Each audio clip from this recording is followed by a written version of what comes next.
Globally News. It's a new era in South Africa. The African National Congress, or ANC, which led the country's freedom struggle, has now failed to secure a National Assembly majority for the first time since the fall of apartheid in 1994. That was indeed the forecast of most pre-election surveys.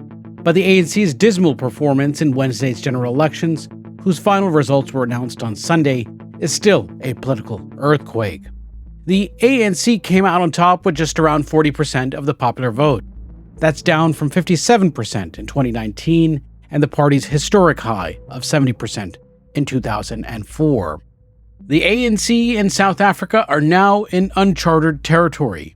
To remain in power, the party will have to form a coalition government at the center. And that's a predicament it's never faced at the national level. And to do so, it must now choose between a grouping of second-tier parties that could not be more dissimilar. The ANC's menu of options include the center-right, predominantly white Democratic Alliance, also known as the DA, the populist Zulu-based MK party of former President and ANC leader Jacob Zuma, and the far-left Black nationalist EFF, or Economic Freedom Fighters, led by Julius Malema.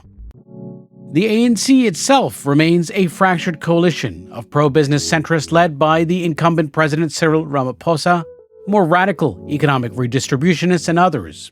And the choice of a coalition partner or partners could disrupt that balance and test the party's internal cohesion as well as its relationship with its aggrieved voter base, which lives in one of the world's most unequal countries.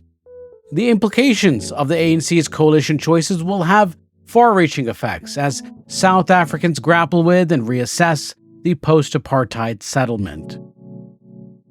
The economic legacy of apartheid continues to endure.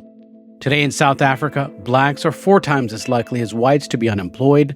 The average household income of whites is 6 times greater than that of blacks, and white South Africans own about 70% of privately owned farmland, despite being less than 10% of the population. The enduring economic disparity has produced a sense of disillusionment, and that extends to even on election day. While South Africa's democracy endures, even as democratic backsliding takes place elsewhere on the continent, fewer eligible voters are choosing to register. Registered voter turnout in last week's polls was close to 60%, down from 66% in 2019 and 89% in 1999, but roughly a third of eligible voters are not registered, and those figures are much higher among the youth. Now, should the ANC partner with the Democratic Alliance, that could give comfort to global markets. The DA is seen as pro-market, and South Africa desperately needs investment. But it would do little to address the real, immediate economic needs of the country's black majority, which feels they've been shortchanged and that apartheid's economic legacy prevails. There's also another risk on the horizon. Former President Zuma could resort to violence if his MK party is left out of power.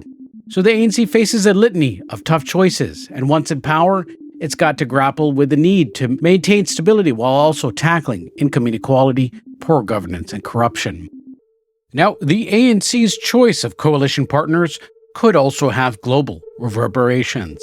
South Africa has been a more pronounced leader of the Global South in recent years, spearheading the campaign to have Israel held accountable at the International Court of Justice for what Pretoria says is a genocide that Tel Aviv is committing in Gaza. Many black South Africans feel a connection between their freedom struggle and that of the Palestinians, and the bonds between the ANC and the Palestinian National Movement go back decades. But the predominantly white DA takes a more neutral, if not pro-Israeli view of the conflict.